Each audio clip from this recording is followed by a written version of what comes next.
Hey everybody, I just wanted to do this quick Intellivision Amico news update. Intellivision has finally spoken to its investors after quite the wait over at their Republic page, where according to the front page, they have raised over $11 million.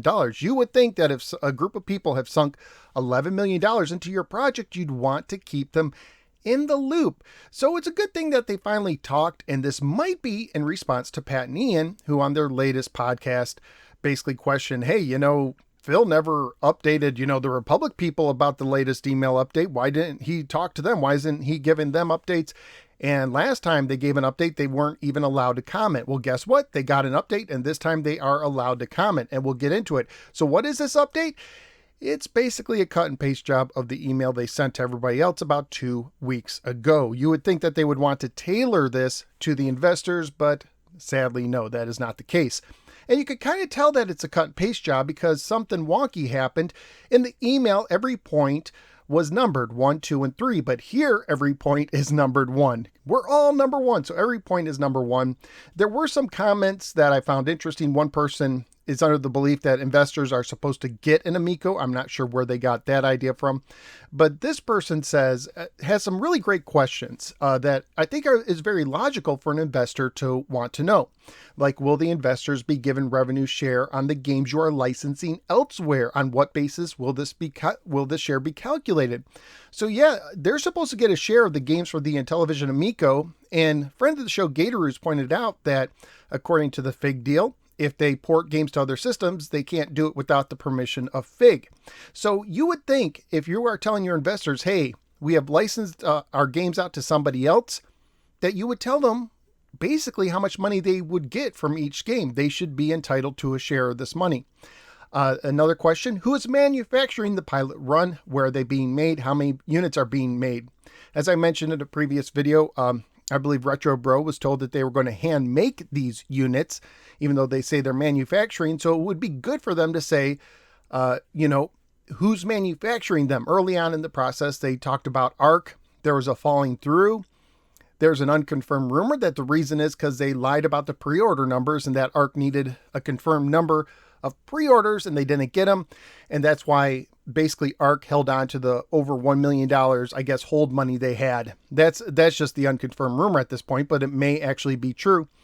And they go on to say, is the same manufacturer making the full production run? Is a contract secured? Do you have all the necessary parts in hand? How many units will be made?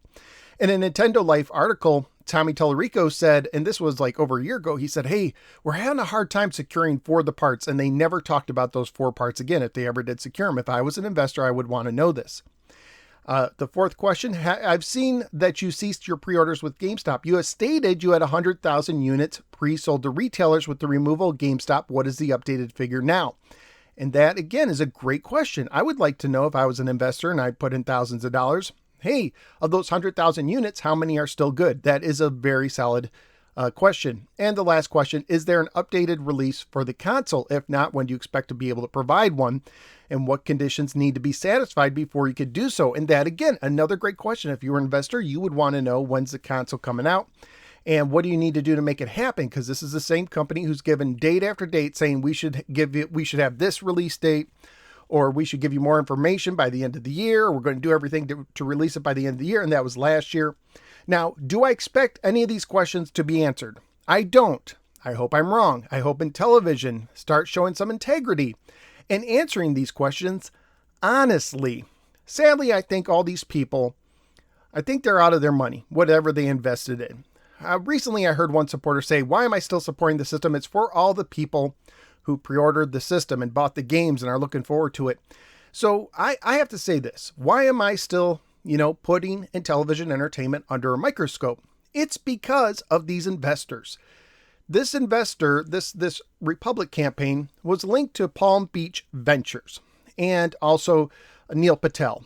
And these people kind of have, if you look at some of their reviews, some people call these people scam artists, like they're just after people's money, giving them bogus tips or lazy tips. And Palm Beach Venture, they have been, in some of their reviews, they have been accused of targeting elderly people and charging their credit card charges that they weren't authorized to do so, taking advantage of the elderly. To me, this is just one step away from those call center scams from across the world where they try to call elderly people and take advantage of them. And this breaks my heart. And this is why I keep putting them under the microscope, because these people entrusted their money with you and they deserve, in my opinion, to be better treated. That's just my opinion. Let me know what you think in the comments below, and I will see you next time.